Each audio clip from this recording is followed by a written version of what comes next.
to start by talking to you about tariffs. And I want to start with where I left off with Secretary Bessent. The questions about a recession, the concerns by economists that the chances could be increasing for a recession. He said there's no reason to anticipate a recession. Do you agree with him? How do you see it? Well, I'm not an economist on it, but I would tell you I don't anticipate a recession either. And some of it's history and some of it's current. We're watching already the jobs numbers tick up. We're seeing inflation continue to be able to stay down. That's helpful, getting on top of prices, things like gasoline, things that people use every day. That price continues to stay down. That helps the entire economy. But I can also look at the Trump version 1 and Biden actually and see where did we have the greatest challenge on inflation? Where did we have the greatest challenge of the economy? We've literally seen two different economic plans side by side now. And so there's a lot more trust for President Trump now saying, yeah, there's a challenge in the market. He's pushing the area about trade, wants to bring more manufacturing back to the United States. That's causing this rumble that's happening right now on Wall Street. But we also see where things are going because we've seen this movie before and saw how successful it was. Well, and as you know, there are concerns about what it means on the world stage for the United States. Here's what the Wall Street Journal editorial board had to say, writing, quote, Mr. Trump's new tariff onslaught is giving China another opening to use its large market to court American allies. Senator, do you believe that these tariffs run the risk of emboldening China? Everything will embolden China.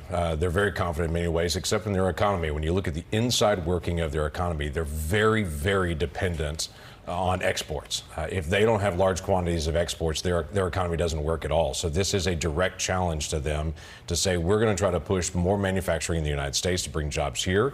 So I think that's why China has reacted so fast. I've already seen the administration reach out to countries like Vietnam, Bangladesh, other nations, and to say, let's open up dialogue to be able to talk. The president's even made a statement about that he's talking to Vietnam once they get the tariffs down significantly back to where they were with Vietnam. That's a huge challenge to China then at that point. But right now, China is trying to be able to send products to Vietnam, so they'd send them from here to avoid the tariffs. We do have to fix that. Well, and you have expressed concerns about tariffs actually in the past. I want to play a little bit of what you said back in 2019, get your reaction on the other side. The American workers and the American companies pay the brunt of all those. So far, Americans have paid $12 billion in tariffs. It's not punishing the Chinese, it's punishing us. Senator, how long are you willing to give President Trump to see if these tariffs, in fact, are working and making the economy better? So if it's reshifting the economy back to getting more manufacturing back to the United States, that's good for us long term. There's no question short term tariffs do cause an increase in price. As Secretary Bessent just said, it's a one-time increase that happens.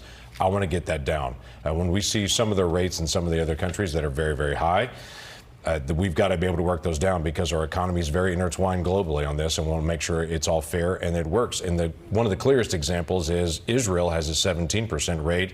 Lebanon, Turkey, Yemen, Saudi Arabia have a 10% rate. We got to be able to figure out why that's so and to be able to bring it down. You know, even some of your Senate colleagues have expressed concern and say, look, if it goes past 90 days, that's going to be a problem. Senator Ted Cruz, for example. Is that the time frame that you're looking at, 90 days? I actually don't have a calendar date on it. I think there's more than anything else, this needs to be a short-term issue while the negotiations are actually happening.